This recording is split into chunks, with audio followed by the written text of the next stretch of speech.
নমস্কাৰ। কালি মোৰ সম্পৰ্কীয় দাদা এজনৰ লগত কথা হৈছিল। কথা প্ৰসংগত আমাৰ টিংকু মইনাৰ কথা ওলাল। লগতে টিংকু মইনাৰ স্ক্ৰিপ্টখনৰ কথা যে কৈছিলোঁ সেইটো কথাও ওলাল। তেতিয়া দাদাজনে ক'লে, সিমান সহজ নহয় জানেনে পাপৰি। আগতে যেতিয়া মই অফিচত যোৱাৰ আগত বা অফিচৰ পৰা অহাৰ পাছত বয়েৰাই ল'ৰা ছোৱালীহালক টানকৈ কৈছিল বা মাৰিছিল, তেতিয়া প্ৰায়ে মই বয়েৰাক কৈছিলোঁ, আৰে অলপ মৰমত কথা কোৱা না, সিহঁতৰ ওপৰত প্ৰভাৱ পৰে, বেয়া প্ৰভাৱ পৰে। কিন্তু এতিয়া লকডাউনৰ সময়ত ঘৰত থাকি মই বুজি পাইছোঁ যে ইমান সহজো নহয়। মই যে কিমান বাৰ এই কেইমাহত ল'ৰা ছোৱালীহালক টানকৈ ক'লোঁ, মাৰিলোঁ, তাৰ হিচাপেই নাই।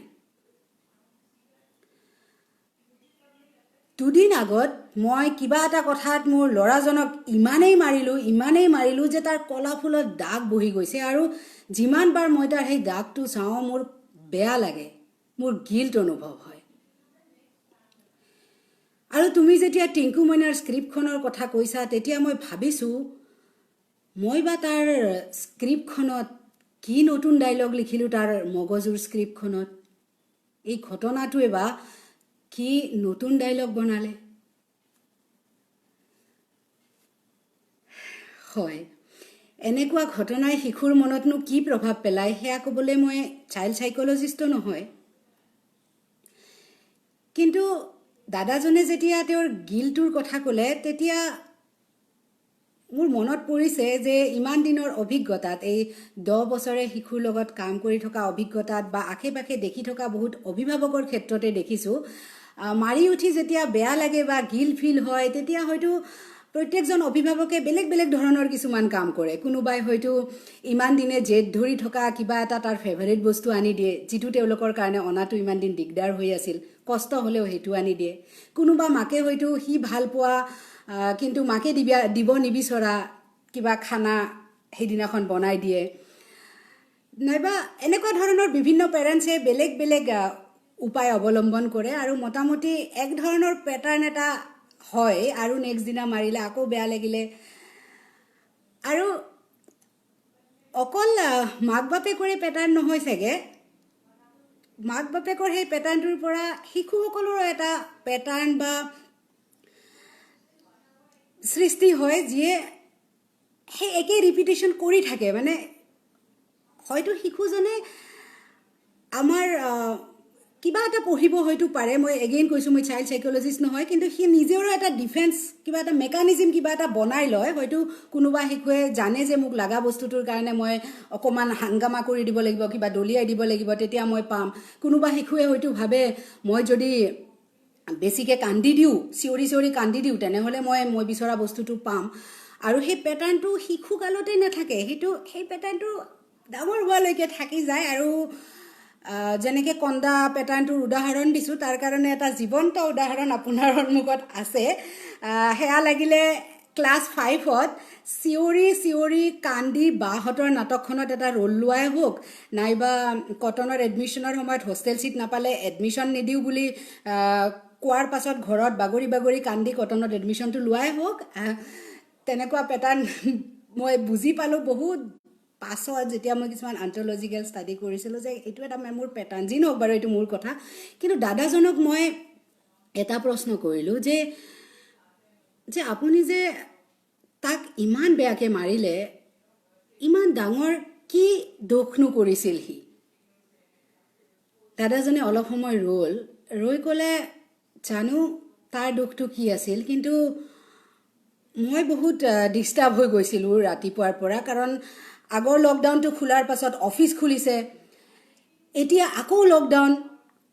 ৰাতিপুৱাৰ পৰা ইমান ভিডিঅ' কল, ঘৰৰ পৰা অফিচ দৰমহাৰ দিয়ে আধা, এইফালে কিং খাং, সেইফালে খেলেং খেচেং, ঘৰৰ পৰা অফিচ কৰা কিমান দিগদাৰ। মাকে অলপ সময়ৰ কাৰণে গা ধুবলৈ গৈছে, তাক ভনীয়েকক চাবলৈ কৈছে, সেইখিনি সি কৰিব নোৱাৰে বুলি মোৰ জানো কি খং উঠিলে, মই তাক বহুত বেয়াকৈ মাৰিলোঁ। মই সুধিলোঁ, তেনেহ'লে অকল তাৰ দোষটোৱে কাৰণ নহয়, আপোনাৰ মনৰ যুদ্ধখনৰো প্ৰভাৱ পৰিছে, যাৰ কাৰণে আপুনি তাক ইমান বেয়াকৈ মাৰিলে।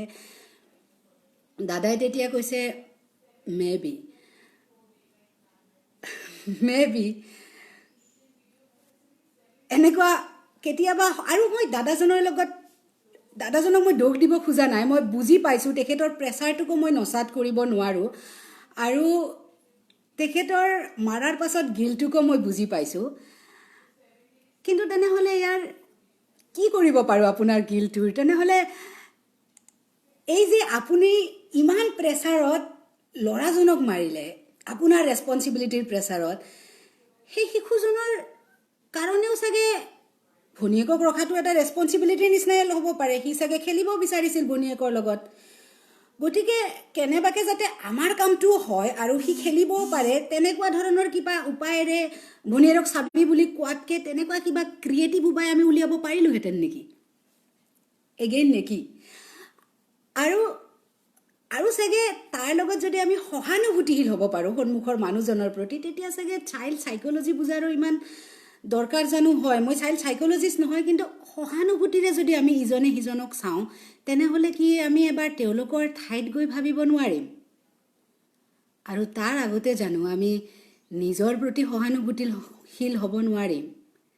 যদি দাদাজনে এবাৰ নিজৰ প্ৰতি সহানুভূতিশীল হয় যে হয় মই তাক মাৰিছিলোঁ, কিন্তু সেই সময়ত মোৰ ছিটুৱেশ্যনটো এনেকুৱা আছিল, তো হয়তো অলপ সময়ৰ কাৰণে তেওঁ যে কৈছে যে এই দুদিন মই তাৰ ফালে চকু মিলাব পৰা নাই, তাৰ দাগটো দেখিলেই মোৰ গিল্ট ফিল হয়, সেই গিল্টৰ পৰা চাগে মুক্ত হ'ব। মানে তেওঁৰো এইটো এটা ৰিয়েকশ্যনটো ভুল নে শুদ্ধ ডাঙৰ কথা নহয়, কিন্তু একশ্যনটোতো জেনুইনেই আছিল ন সেই মুহূৰ্তত। সেইটো জানো আমি একচেপ্ট কৰি ল'ব নোৱাৰোঁ? কি ঠিক একচেপ্ট কৰি লোৱাৰ পাছত চাগে মোৰ নিজৰ প্ৰতি জাজমেণ্টটো কমিব, আৰু যেতিয়া নিজৰ প্ৰতি জাজমেণ্টটো কমিব, তেতিয়াই চাগে সন্মুখৰ মানুহজনৰ প্ৰতিও জাজমেণ্ট কমিব। আৰু এগেইন মই চাইল্ড চাইক'লজিষ্ট নহয়, কিন্তু শিশুৱে চাগে আমাৰ ভাইব্ৰেশ্যনটো বুজি পাব পাৰে। যি নহওক, আৰু প্ৰতিটো শিশু সম্পৰ্কে আপোনালোকে বেছি ভালকৈ জানিব, পেৰেণ্টছখিনিয়ে।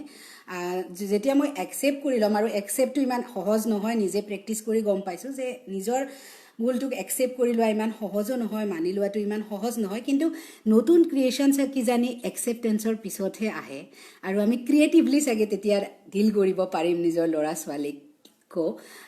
আৰু এনেকুৱা ধৰণৰে কিছুমান আচলতে কথা পাতিম বুলি ভাবিছিলোঁ 25 জুলাই ছানডে, আৰু বিশেষকৈ অভিভাৱকৰ লগত। যদি কোনোবা ইণ্টাৰেষ্টেড হয় তেনেহ'লে আমাৰ লগত জইন কৰিব পাৰে, মই ডিটেইল কমেণ্টত দিম। আৰু যদি আজিৰ কাহিনীটো আপোনালোকে কোনোবা অভিভাৱকৰ লগত ৰিলেট কৰিছে তেনেহ'লে শ্বেয়াৰো কৰিব পাৰে, আৰু যদি ভাবে যে এইটোৰে কোনোবা কিবা ক'ব বিচাৰে বা তেওঁলোকৰ পৰা কিবা শুনিব আমি পাৰিব পাৰোঁ কমেণ্টত। যি নহওক, ভাল লাগিল। It's very important topic to discuss, আৰু এনেকুৱা বহুতকেইটা কমেণ্টো আহিছে। মই আপোনালোকৰ লগত কথা পাতিম, মোৰো নিজৰ খুব ইম্পৰ্টেণ্ট টপিক যেনে লাগে, কাৰণ নিজে বিভিন্ন ধৰণৰ সত্তা সম্পৰ্কীয়, চেল্ফ সম্পৰ্কীয় ষ্টাডি আৰু কোৰ্চ কৰাৰ পাছত বুজি পাইছোঁ যে কিমান চাইল্ডহুডৰ পাষ্ট বেগেজ লৈ ঘূৰি ফুৰিছিলোঁ ইমান দিনে, আৰু সেই বেগেজৰ আগৰ পাপৰি আৰু বেগেজটো আঁতৰাই থোৱাৰ পাপৰিৰ মাজৰ যিখিনি পৰিৱৰ্তন মই অনুভৱ কৰিছোঁ, মই বিচাৰিছোঁ সেইখিনি মই আনৰ লগতো শ্বেয়াৰ কৰোঁ। আৰু মই বিচাৰিছোঁ যাতে শিশুসকলৰ ওচৰত আমি কি ধৰণৰ মানে স্ক্ৰিপ্টখনত আমি কিবা হেল্প কৰিব পাৰোঁ নে নোৱাৰোঁ লগ হৈ, গতিকে আমি কথা পাতিব নিশ্চয় বিচাৰিম। আৰু মই এগেইন কৈছোঁ যে কমেণ্টত মই ৱেবিনাৰটোৰ লগত যোগাযোগ কৰিবলৈ কণ্টেক্ট নাম্বাৰ আৰু মেইল ID দিম। থেংক ইউ আপোনালোকে চোৱাৰ বাবে। কাইলৈ আকৌ 3 বজাত মই আহিম। Thank U.